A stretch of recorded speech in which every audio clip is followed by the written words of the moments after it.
जय हिंद दोस्तों। आज हम लोग देखेंगे बिहार पुलिस भर्ती 2022 का प्रैक्टिस सेट। हम लोग आज 32 देखने वाले हैं और इसका जो प्रैक्टिस सेट है आपको 31 तक चलाया जा चुका है, तो आप लोग उसको भी देख लीजिएगा। और ये इसका जो वीडियो है शाम को 8 बजे लाइव होता है, तो आप लोग प्रतिदिन लाइव क्लास में जुड़िएगा। चलिए हम लोग इसको स्टार्ट करते हैं। यहाँ से आपका पहला जो प्रश्न रहा, प्रश्न है कि हिंदी भाषा में कुल व्यंजन है। देखिए हिंदी भाषा में कुल व्यंजनों की संख्या आपका यहाँ से 35 हो जाएगा। ठीक, चलिए नेक्स्ट प्रश्न यहाँ से दूसरा नंबर है। प्रश्न है कि हिंदी साहित्य का सबसे प्रसिद्ध उपन्यासकार किसको माना जाता है। देखिए यहाँ पर सबसे प्रसिद्ध उपन्यासकार जो माना जाता है वो मुंशी प्रेमचंद को माना जाता है। नेक्स्ट प्रश्न यहाँ से तीसरे नंबर है कि तो का उच्चारण स्थान क्या होता है। तो का उच्चारण स्थान आपका यहाँ से दंत से होता है। ठीक, अगला है कि वृद्धि का विलोम शब्द, तो वृद्धि का विलोम हो जाएगा यहाँ पर क्षय का मतलब होता है हानि होता है या फिर कम होता है। ठीक, चलिए अगला प्रश्न यहाँ से हम लोग का है कि संस्कृत के जो शब्द मूल रूप से हिंदी में प्रयोग किए जाते हैं वे कहलाते हैं।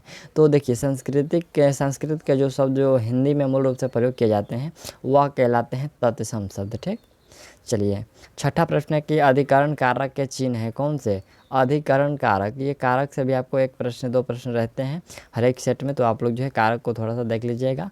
यहाँ से कारक का यहाँ से आपका जो है अधिकरण में और पर का जो है चिन्ह होता है। ठीक, यहाँ से भर पेट किस समास का उदाहरण है, तो ये भर पेट जो है अव्ययी भाव समास का उदाहरण है। अगला यहाँ से प्रश्न है कि कवि का स्त्रीलिंग रूप है क्या, तो कवि का स्त्रीलिंग रूप होता है कवित्री। ऑप्शन आपका डी करेक्ट होगा। और 9 नंबर प्रश्न है कि शैशव शब्द से बना संज्ञा शब्द है कौन सा। देखिए यहाँ पर शैशव शब्द से बना संज्ञा शब्द यानी कि जो है शैशव कौन सा संज्ञा है, तो ये हालांकि भाववाचक संख्या है। ठीक, शौशव हो गया, बचपन हो गया, बुढ़ापा हो गया, ये सभी जो है भाववाचक संज्ञा है। ठीक, चलिए अगला यहाँ से जो प्रश्न है कि पढ़ना, सॉरी यहाँ पर पढ़ना जो है ये कौन सा क्रिया है, कौन सा क्रिया का भेद है, तो यह जो है सकर्मक क्रिया है। ठीक, ऑप्शन आपका जो है बी करेक्ट होगा। और चलिए यहाँ से आपका जो है हिंदी का 10 प्रश्न है, 10 प्रश्न अंग्रेजी का भी है और आगे जो प्रश्न है ये आपको जो है जीके जीएस का। चलिए हम लोग यहाँ से जीके जीएस का प्रश्न को देखते हैं। प्रश्न है कि ब्रिटिश शासन के दौरान भारतीय हस्तशिल्पों के क्षय का प्रमुख कारण था क्या। पहला है कि कम कीमत वाली मशीन बनाया और दूसरा है कि भेदभाव पूर्ण टैरिफ नीति। कौन सा होगा, तो इसमें हम लोग का राइट आंसर होगा, देखिए यहाँ पर दोनों हो जाएगा, कम कीमत वाली मशीन भी और भेदभावपूर्ण जो है टैरिफ नीति, ये सभी का जो है क्षय का प्रमुख कारण है, यानी कि क्षय मतलब विनाश का प्रमुख कारण है। ठीक, चलिए 23 नंबर प्रश्न है कि बुद्ध धर्म के संस्थापक कौन थे, तो बौद्ध धर्म के संस्थापक जो थे गौतम बुद्ध थे और आर्यभट्ट एक महान थे क्या, तो वह जो है एक महान खगोल शास्त्री थे। ठीक, चलिए नेक्स्ट प्रश्न यहाँ से 25 नंबर है कि भारत में पहली रेलवे टर्मिनल कौन सी थी, तो पहली जो टर्मिनल थी वो आपको बोरोबंदर, कौन थी, बोरोबंदर। अगला यहाँ से हम लोग का 26 नंबर प्रश्न है कि कौन सी दो नदियाँ अरब सागर में गिरती है, तो देखिए अरब सागर में जो है आपको नर्मदा और तप्ती, ये दो नदियाँ जो है अरब सागर में गिरती है। ठीक, नेक्स्ट प्रश्न यहाँ से हम लोग का 27 नंबर है। प्रश्न के यदि आपको आंसर याद हो तो आप लोग आंसर करते रहिएगा। यहाँ से कि हिमालय के सबसे दक्षिणी भाग को कहते हैं। देखिए यहाँ पर हिमालय के जो दक्षिणी भाग है उसको क्या कहते हैं, शिवालिक कहते हैं। ठीक, चलिए अगला प्रश्न है कि भारत में सबसे ज़्यादा रबर उत्पादन करने वाला राज्य। देखिए यहाँ पर रबर का सबसे अधिक जो उत्पादन होता है वह केरल राज्य में होता है। अगला है कि उत्तराखंड, उत्तर प्रदेश, बिहार, पश्चिम बंगाल और सिक्किम की सीमाएं किस देश से मिलती है, तो ये सभी जो सीमाएं हैं नेपाल से मिलने वाली है। आपको याद रखना ये सभी नेपाल से मिलती है। और तीन ओर से घिरे सागरों से, यहाँ पर देखिए तीन ओर से सागरों से घिरे हुए भूभाग को कहते हैं। देखिए यदि तीन ओर से सागर से घिरा हुआ भूभाग है तो उसको प्रायः द्वीप कहते हैं। ठीक, चलिए नेक्स्ट प्रश्न है कि दक्षिण पश्चिम मानसून के समय आर्द्र पवनें कहाँ बहती है, तो ये आर्द्र पवनें जो है समुंदर से स्थल की ओर बहती है। अगला प्रश्न है कि भारत का सबसे पुरानी पर्वत श्रृंखला। देखिए सबसे पुरानी पर्वत श्रृंखला में आपका यहाँ से अरावली होगा। ठीक, अगला है कि कर्क रेखा किस राज्य से होकर नहीं गुजरती है, तो यह देखिए उड़ीसा से होकर के जो है कर्क रेखा नहीं गुजरती है। और अगला यहाँ से प्रश्न है कि क्षेत्रफल की दृष्टि से भारत का सबसे बड़ा राज्य कौन सा है, तो आपका जो है राजस्थान हो जाएगा। क्षेत्रफल की दृष्टि से राजस्थान और जनसंख्या की दृष्टि से उत्तर प्रदेश। ठीक, चलिए नेक्स्ट प्रश्न से 35 नंबर है कि बहुउद्देशीय नदी परियोजना आधुनिक भारत के मंदिर है किस नाम के द्वारा, यहाँ पर किस नेता द्वारा जो है यह तुलना किया गया है, तो ये तुलना किया गया है जवाहरलाल नेहरू के द्वारा। ठीक, और यहाँ से 36 नंबर प्रश्न है कि शिवालिक की पहाड़ियाँ किस राज्य में स्थित है, तो ये हिमाचल प्रदेश में स्थित है। ठीक, चलिए 37 नंबर प्रश्न देखिए कि पंजाब में भूमि अपरदन का मुख्य कारण क्या है, तो इसका मुख्य कारण है संघन कृषि। क्या है? संघन कृषि जो है पंजाब में भूमि अपरदन का मुख्य कारण है। ठीक, चलिए नेक्स्ट प्रश्न यहाँ से हम लोग का 38 नंबर देखिए प्रश्न है कि वनों के वितरण को दिखाने वाले मानचित्र। देखिए वन का जो वितरण है ये मानचित्र दिखाई देता है थीमेटिक के द्वारा। ठीक, हीराकुंड नदी परियोजना किस नदी पर स्थित है, तो यह जो स्थित है हीराकुंड, आपको याद रखना ये महानदी पर है। ठीक, चलिए अगला प्रश्न हम लोग का है कि अरब सागर में स्थित भारत के द्वीप समूह का नाम बताइए। अरब सागर में स्थित भारत के द्वीप समूह का आपको नाम बताना है और वह हो जाएगा लक्षद्वीप। ठीक, चलिए 41 नंबर प्रश्न है कि गंगा नदी सफाई कार्यक्रम के साथ सहयोग कर रहा है। कौन सा देश सहयोग कर रहा है, तो यहाँ से देखिए जर्मनी जो है वह सफाई में सहयोग कर रहा है। ठीक, चलिए अगला प्रश्न है कि लोकतंत्र का सबसे बुनियादी परिमाण क्या है, तो इसका सबसे बुनियादी परिमाण होता है नागरिकों के प्रति जवाबदेही। ठीक, चलिए अगला 43 नंबर प्रश्न है कि संयुक्त राष्ट्र सुरक्षा परिषद के अस्थायी सदस्य देशों का नाम। बहुत ही अच्छा प्रश्न है कि इसमें अस्थायी जो सदस्य है उसको कौन से सदस्य अस्थायी, जैसे आपका हो जाएगा संयुक्त राष्ट्र, अमेरिका एक ही है, और रूस हो जाएगा, यूके हो जाएगा, फ्रांस होगा और चीन, ये सभी जो है अस्थायी सदस्य हैं। ठीक, चलिए अगला यहाँ से 44 नंबर जो प्रश्न है कह रहे हैं कि भ्रष्टाचार को नियंत्रित करने के लिए भारत सरकार का संगठन है। कौन सा संगठन है भारत सरकार का, तो यहाँ से केंद्रीय सत्यकर्ता आयोग जो है भ्रष्टाचार को नियंत्रित करता है। ठीक, चलिए अगला प्रश्न यहाँ से हम लोग का है कि राजनीतिक से धर्म कभी अलग नहीं हो सकता, यह शब्द किसने कहा, तो यह शब्द कहा गया था महात्मा गांधी से कि जो राजनीतिक से धर्म कभी अलग नहीं हो सकता। ठीक, चलिए अगला पॉइंट हम लोग का 46 नंबर है कि वैश्वीकरण से क्या तात्पर्य है। ठीक, इसमें आपको 4 ऑप्शन दिए गए हैं, हालांकि 3 ही है, एक तो है उपयुक्त में से कोई नहीं, तो वो कौन सा होगा। वैश्वीकरण से कि अपनी अर्थव्यवस्था तथा विश्व अर्थव्यवस्था में सामंजस्य स्थापित करना ही वैश्वीकरण का तात्पर्य है। ठीक, चलिए अगला यहाँ से हम लोग का 47 नंबर प्रश्न है।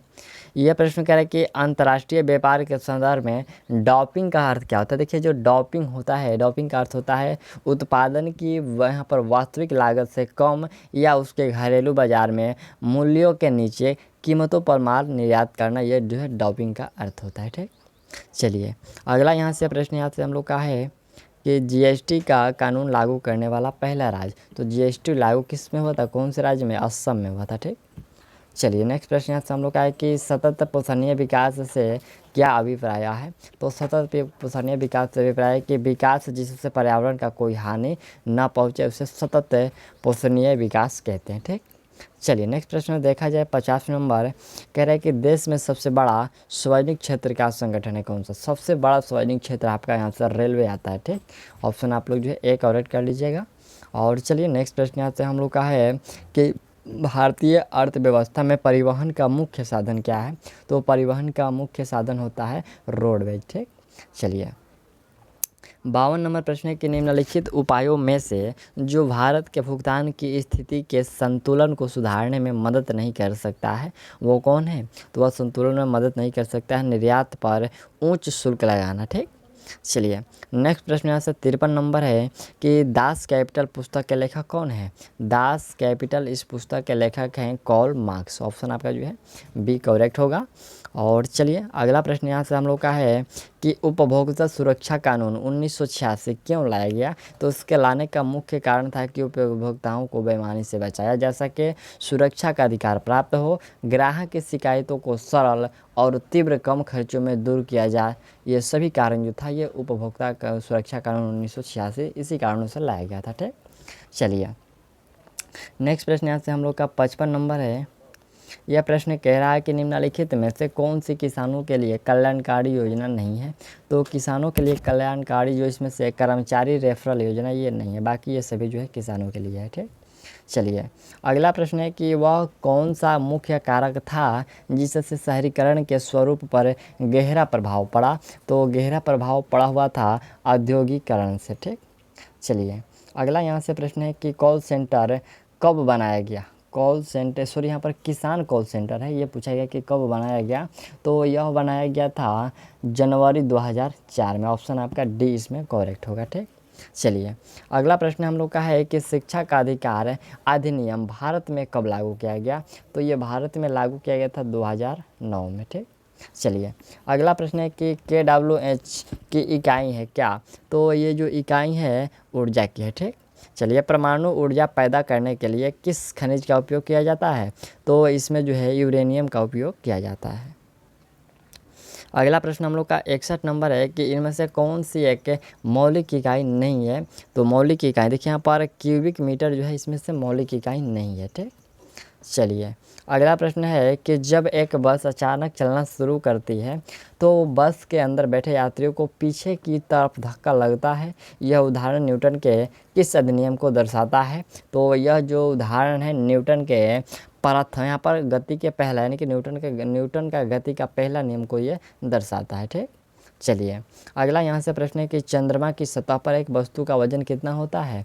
तो एक वस्तु का वजन जो होता है वह 1/6 होता है। ऑप्शन आपका जो है डी होगा। पृथ्वी की सतह पर जो है वजन उसका 1/6 होता है। ठीक, चलिए अगला प्रश्न हम लोग देखते हैं यहाँ से 64 नंबर जो प्रश्न कह रहा है कि विद्युत प्रतिरोध को मापने के लिए इकाई है कौन सी? विद्युत प्रतिरोध आपको ध्यान देना है, ये ओम से हो जाएगा। ठीक, चलिए अगला है कि दो निकायों के बीच गुरुत्वाकर्षण बल है क्या?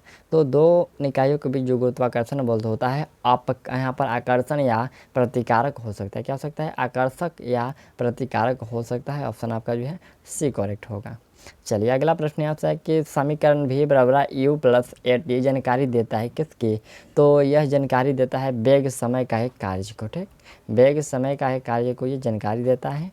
67 नंबर प्रश्न है कि गतिज ऊर्जा का एक उदाहरण होगा। गतिज ऊर्जा का एक उदाहरण इसमें से जो होगा जैसे कि चलती हुई कार, विद्युत क्षेत्र में एक चार्ज कण और खिंचाव मुक्त रबर बैंड, ये सभी होंगे उपयुक्त में से सभी जो है ये गतिज ऊर्जा का उदाहरण है। ठीक, अगला यहाँ से 68 नंबर प्रश्न है कि परमाणु के केंद्रक के चारों ओर वृत्ताकार पथ में इलेक्ट्रॉन बिना ऊर्जा खोए घूमते हैं। यह किस वैज्ञानिक के द्वारा बताया गया? तो हालांकि यह बताया गया था नील बोर के द्वारा। ठीक, यह जो बताया गया था ये बोर के द्वारा बताया, उनका पूरा नाम जो है नील बोर है। चलिए अगला प्रश्न है कि मिथेन CH4 के अणु में, तो इसके अणु में केवल एकल जो है अवबंध है। ठीक, चलिए अगला प्रश्न है कि वह गुण जिस कारण कोई पदार्थ वायुमंडल की नमी सोख लेता है वह कौन सा है? वो आपका प्रअस्वेदन है। ठीक, जिसके कारण से वायुमंडल की नमी सोख लेता है। अगला प्रश्न है 71 नंबर है कि एक परमाणु जिसकी परमाणु संख्या 14 है तो संयोजकता इलेक्ट्रॉनों की संख्या क्या होगी? तो इसमें संयोजकता इलेक्ट्रॉनों की संख्या 4 होगी। ठीक, ऑप्शन डी कर लीजिएगा। और अगला प्रश्न है कि पानी को रोगाणु मुक्त करने के लिए उपयोग किया जाने वाला रसायन है। तो इसमें प्रयोग किया जाता है देखिए क्लोरीन और ओजोन। यहाँ पर क्लोरीन और ओजोन भी होता है, शायद ओजोन भी होगा यहाँ पर। ऑप्शन जो है सी कर लीजिएगा कि इसमें क्लोरीन और ओजोन मिलाया जाता है। ठीक, चलिए अगला प्रश्न हम लोग का है कि निम्न में से सही कथन ढूंढिए। सही कथन इसमें से कौन सा होगा? चीनी पानी में घुलनशील है, ये बिल्कुल कथन है। अशोक चौक पानी में घुलनशील है, तेल वसा में मिल जाता है, और पत्थर पारदर्शी है और कांच अपारदर्शी है। तो बहुत ही गलती है सब। देखिए यहाँ पर 3 गलत है, एक जो ऑप्शन सी है यही करेक्ट है कि चीनी जो होता है वो पानी में घुलनशील है। ठीक, चलिए अगला यहाँ से जो प्रश्न हम लोग का 74 नंबर के निम्न में है अधातु बताइए। अधातु यहाँ पर कौन सा होगा?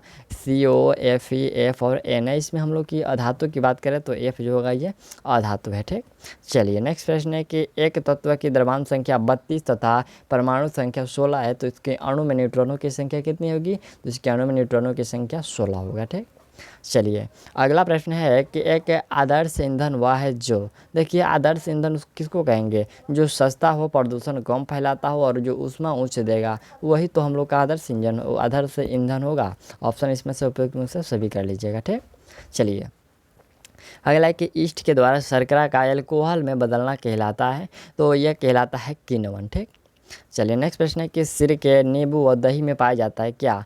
तो सिरका, नींबू और दही में यहाँ पाया जाता है देखिए अम्ल पाया जाता है। ये सभी में क्या होता है? अम्ल पाया जाता है।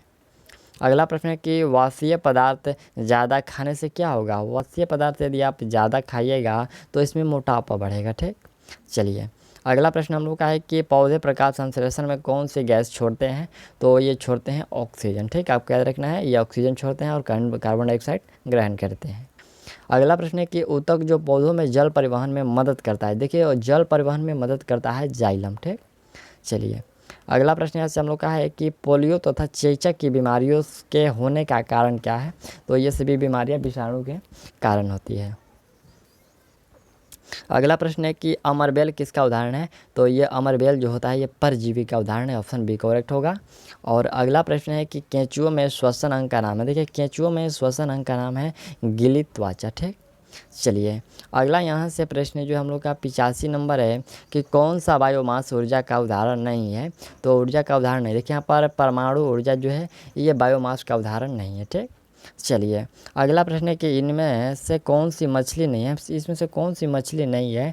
तो हालांकि इसमें से हम लोग का व्हेल जो ये मछली नहीं बल्कि ये आपको स्तनधारी में आती है। ठीक, चलिए अगला प्रश्न है कि मानव खोपड़ी में कुल हड्डियाँ होती है कितनी। तो मानव खोपड़ी में हड्डियों की संख्या कितना 22 हो जाएगा। ठीक, चलिए अगला प्रश्न यहाँ से हम लोग का 88 नंबर है कि लार्वा का कुछ उग्र परिवर्तनों द्वारा वयस्क में बदलने की प्रक्रिया। तो ये प्रक्रिया जो है कायनांतरण कहलाती है। ठीक, अगला प्रश्न हम लोग का है कि एग्रो एस्ट्रोलॉजी किसके अध्ययन से संबंधित है। तो एग्रो एस्ट्रोलॉजी ये घास से हो जाएगा। ठीक, चलिए अगला देखिए यहाँ से आपका जो प्रश्न हुआ 90 नंबर से शुरू 90 नंबर से। तो ये आपके मैथ का प्रश्न है। 90 से लेकर के जो 100 तक 10 प्रश्न है ये आपके 11 हो जाएंगे हालांकि। तो ये सभी जो है मैथ का प्रश्न है। चलिए आपको जो है इसका आंसर बता दे रहे हैं और इसी वीडियो के अंत में जो इसका सॉल्यूशन आपको देखने को मिल जाएगा। तो आप लोग सॉल्यूशन देख लीजिएगा। अभी आपका जो है प्रश्न स्पष्ट रूप से दिख रहे हैं। तो चाहे तो आप इसका स्क्रीनशॉट भी ले सकते हैं। ठीक, यहाँ से हम लोग का 90 नंबर का जो राइट आंसर होगा वो ऑप्शन आपका सी होगा। ठीक, चलिए अगला प्रश्न यहाँ से हम लोग का 91 है।